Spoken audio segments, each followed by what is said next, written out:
private investigators of Reddit, what is a case you've taken on that went wildly out of hand and escalated into something much larger than you initially expected? I actually have something for this. I don't have my license, but I work in a PI office. I'm the only administrative staff member. It's basically me and my Vietnam vet boss in a Ron Swanson April Ludgate kind of situation. A story he told me recently comes to mind. He and his partner were once hired to sweep a house and look for any valuables. They agreed to the case before knowing the full extent of the damage to the home because the lawyers were willing to pay well and our caseload was small at the time. The home was owned by a man who inherited a large fortune because his father had invested in a little movie that went on to become one of the biggest horror franchises of all time. The son never worked a day in his life. He had a big mansion out in the Boonies. No one ever saw him or his wife because they spent all of their time inside. The home was now empty because he went nuts and murdered his wife and their dog.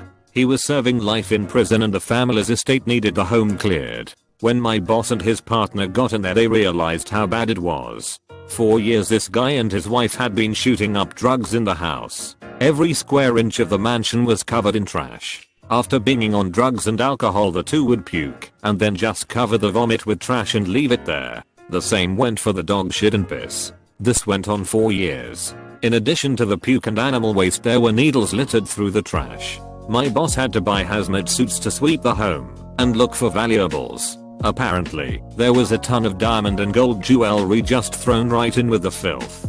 At one point they found a table behind a door that was missed by the forensic crew completely covered in the wife's blood from where he had mutilated the body. They also found an entire room full of many $1,000 kiln and ceramics supplies, all unto shade. I guess the guy decided he wanted to become a master potter before quickly abandoning that pursuit to become a fucking murderer. They could only access the home through one exterior door that wasn't blocked. When they eventually walked around the exterior of the home they found that the guy had purchased himself a shark cage. As in, he decided he wanted to become a shark photographer and ignoring the fact that he didn't live right on the ocean, bought a shark cage and stuck it in the yard. Eventually, people started to invade the grounds and steal stuff from the home, and one day the shark cage just disappeared. This is the first one that came to mind because it just escalated so much as he relayed the story to me. It's hard for me to tell a lot of these stories because of our confidentiality policy, but if I think of any more I can tell I'll edit. My boss has other crazy stories from working private security for Paris Hilton, Snoop Dogg, and the Girls Gone Wild guy, and we have a few instances of having to serve papers to crazy people.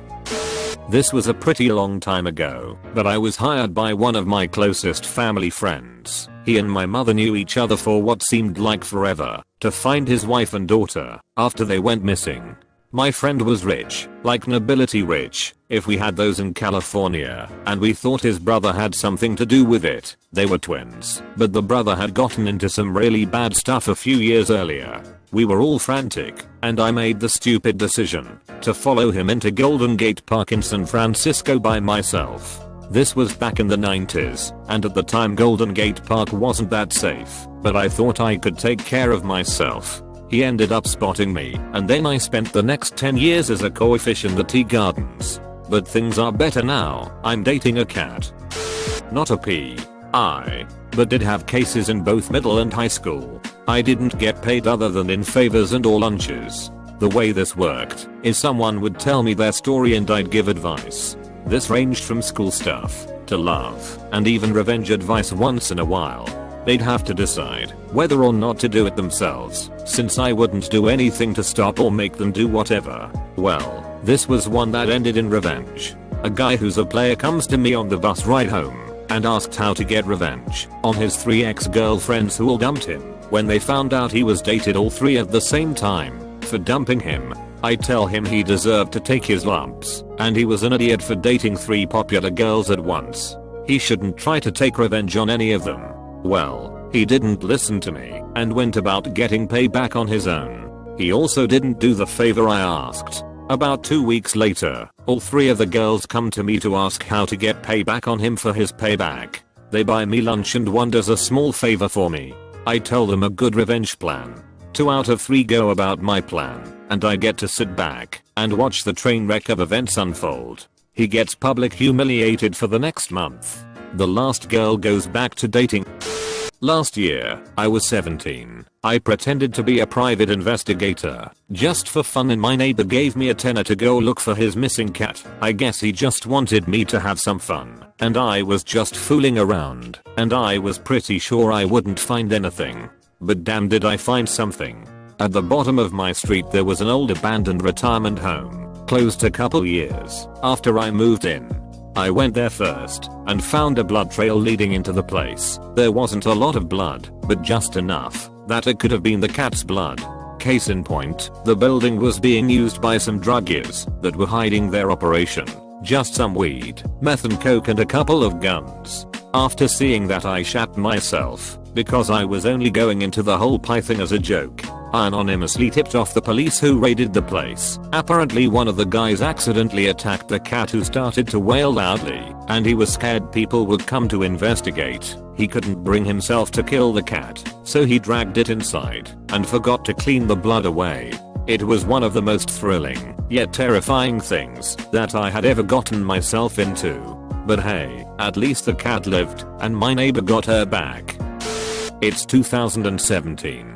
If you're a private investigator, you aren't on the streets solving zany mysteries. You're googling shit for 2 weeks, and not much else. I'm a paralegal who investigates backgrounds of witnesses for our cases. I found someone who was pretending to be someone else who died as a kid. My boss alerted the feds, and they investigated, and found out he had faked his death 20 years before to avoid an embezzlement trial. He got convicted for the false identity because he filed taxes in the fake name. Not sure about the original embezzlement charge. He was a witness in a financial case involving the secretary, BTW. I was shooting heroin and reading The Fountainhead in the front seat of my privately owned police cruiser when a call came in. I put a quarter in the radio to activate it. It was the chief. Bad news, detective. We got a situation. What? Is the mayor trying to ban trans fats again? Worse. Somebody just stole $447 million worth of bitcoins. The heroin needle practically fell out of my arm. What kind of monster would do something like that?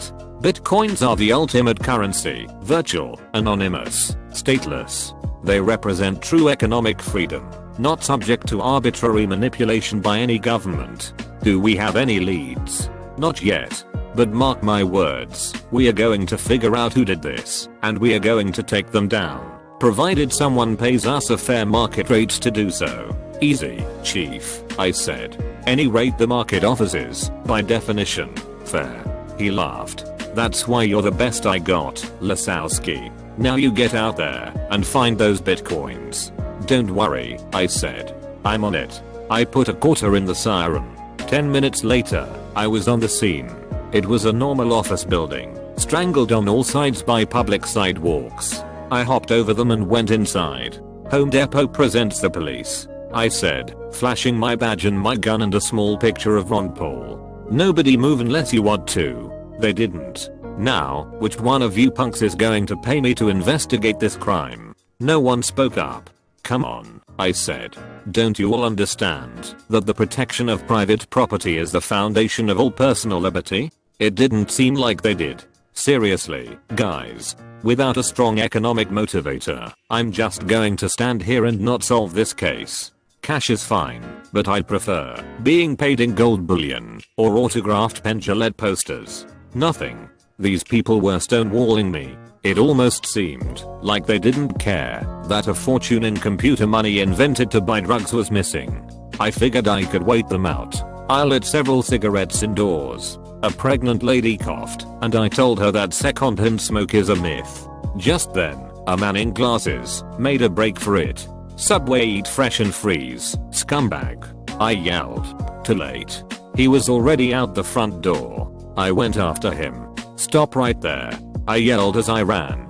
He was faster than me because I always try to avoid stepping on public sidewalks. Our country needs a private sidewalk voucher system, but thanks to the incestuous interplay between our corrupt federal government and the public sidewalk lobby, it will never happen. I was losing him. "Listen, I'll pay you to stop," I yelled. "What would you consider an appropriate price point for stopping?" "I'll offer you 1/13 of an ounce of gold and a gently worn Bob bar 08 feet extra large long sleeve men's t-shirt." He turned. In his hand was a revolver that the Constitution said he had every right to own. He fired at me and missed. I pulled my own gun, put a quarter in it, and fired back. The bullet lodged in a U.S.P.S. mailbox less than a foot from his head.